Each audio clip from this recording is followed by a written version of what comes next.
when I first got the news, I was on a walk with my dog. We were just on a walk, and it was a meeting where I didn't have to show my face. So it was just something I just needed to listen to. But when I heard the news, I couldn't believe it. I was just completely shocked to my core. I was no words. I came home and told my wife, I was like, hey, babe, guess what? And she said, we were going on a trip to Jamaica, and she thought I couldn't get time off for Jamaica. And I was like, no, this is worse, way worse. So then I told her, and she couldn't believe it either. And it just crushed me to my core. And then the next day, day after, my wife, we found out we were pregnant, which was, I mean, it's great news and all, but that almost just a lot of stress and worry just started to completely consume me. The American dream is dead. Once upon a time, the American dream was a beacon of hope, an ideology that promised opportunity, success, and the pursuit of happiness. It was the land of boundless possibilities, where hard work and determination were believed to pave the path to greatness. I think it is a big problem. It's another round of job cuts. With more layoffs. Let's talk about what higher education in America really is. We do not want your children to be educated. But as time passed, the dream began to flicker. The economy faltered, leaving scars of financial ruin, and the promise of a better life slipped away for millions. The American dream doesn't exist anymore. There's nothing here for us. Part of the promise of America has always been your kids can do better than you. What worked for us in 1980s is not working in 2023. So many kids have no hope. So many parents have no hope. What happened to the American dream? The American dream is dead.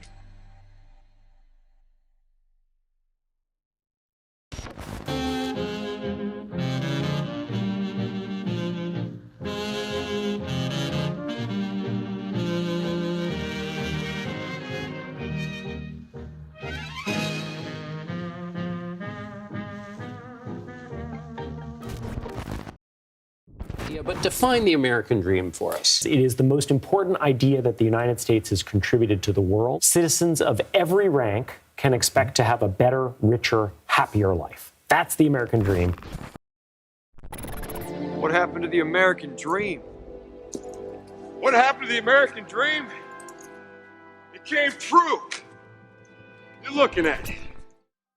What is the American dream? I am sure it has been broadcasted to you as a good paying job, white picket fence, a loving family, and a good retirement fund. This dream was obtainable, something you could grasp with some hard work because it was normalized throughout America. You would see multiple families with the beautiful homes, and it gave you a sense of relief that it can be obtainable. The American dream is the belief that anyone, regardless of where they were born or what class they were born into, can attain their own version of success in a society in which upward mobility is possible for everyone. The American dream is believed to be achieved through sacrifice, risk-taking, and hard work rather than by chance. The term American dream was coined in a best-selling book in 1931 titled Epic of America. James Truslow Adams described it as that dream of a land in which life should be better and richer and fuller for everyone, with opportunity for each according to ability or achievement. The American dream was aided by several factors that gave the United States a competitive advantage over other countries.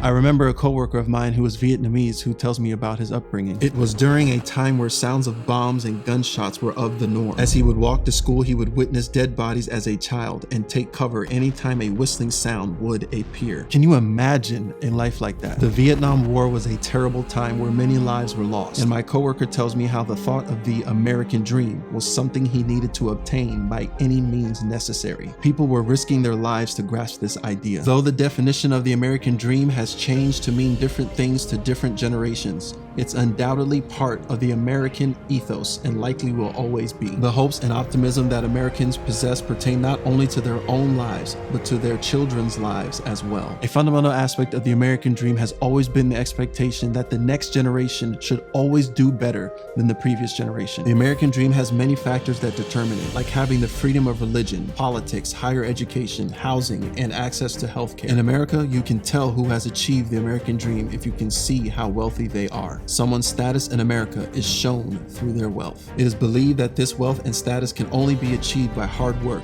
and those who do not have it are believed to not have worked hard enough. The reality is, even though some work extremely hard, they're still not able to achieve a level of comfort.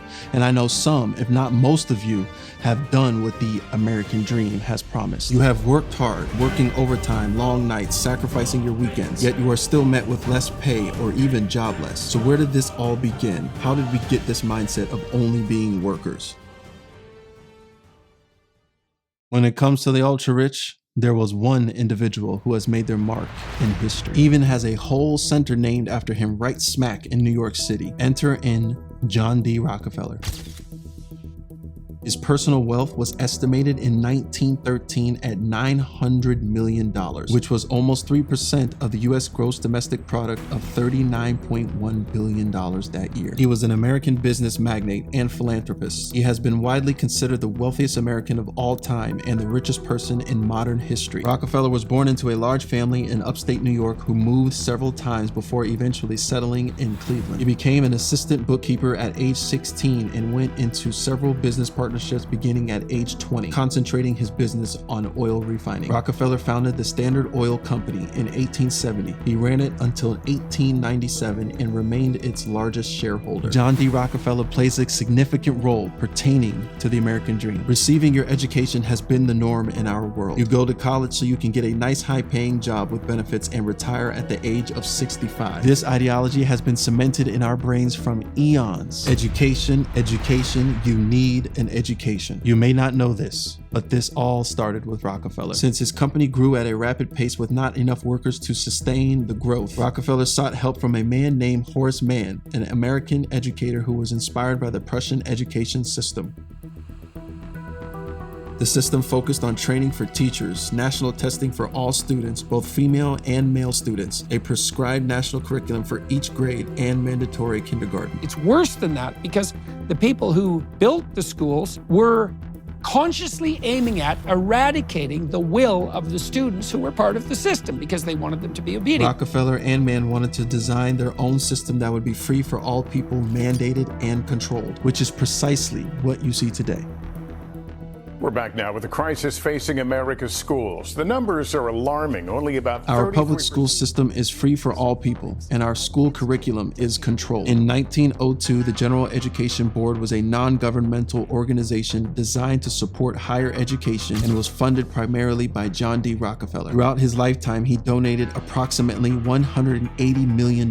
His famous quote he is noted for saying, "I don't want a nation of thinkers. I want a nation of workers." Look, I hate to break it to you, but you are labeled as a worker, not a human being, not a thinker, not an innovator, a worker. Your sole purpose in Rockefeller's eyes is to work for those who are in charge, those who have the power to create jobs. Do you notice the pattern? Become a worker, be a follower, work for those in charge. What do you think our school system trains us to be? However, there was one individual whom you may have heard of who did not agree with this logic, this assembly line way of thinking. Let's hear what he has to say about all of this.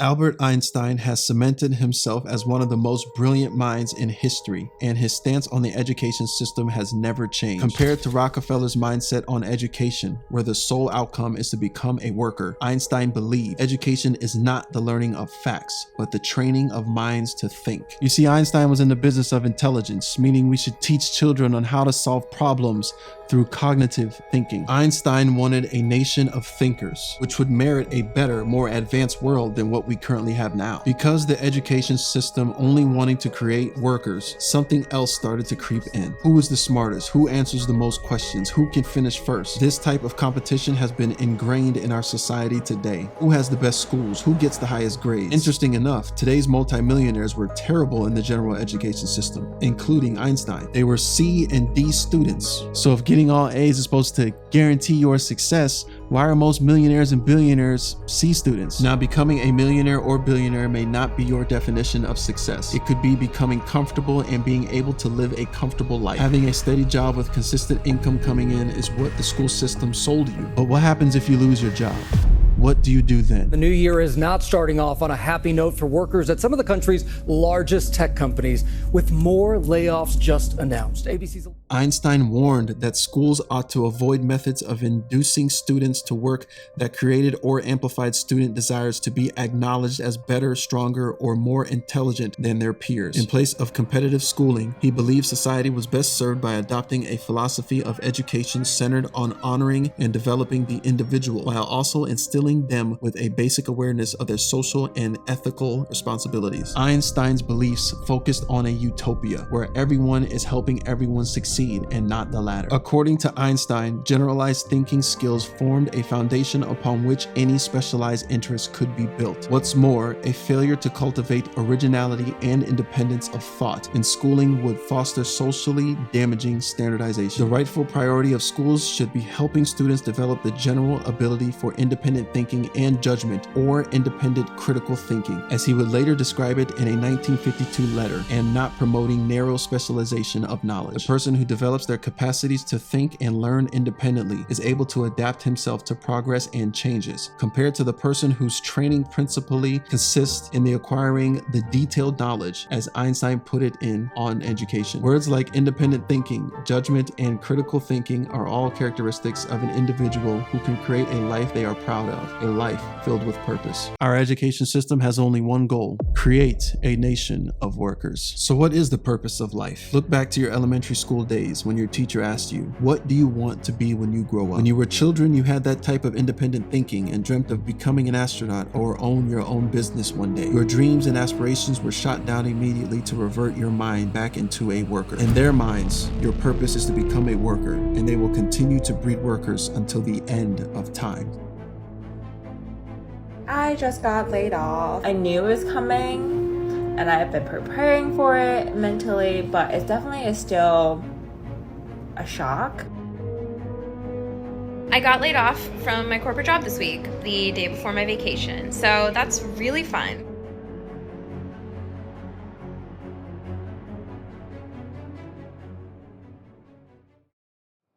I just want to try and encourage you and just give you some words of just hang in there, man.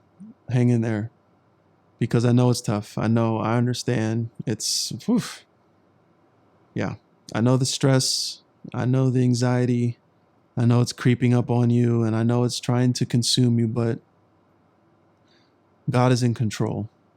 And don't worry, everything will be just fine. Just stay strong and keep pushing. You will get through this.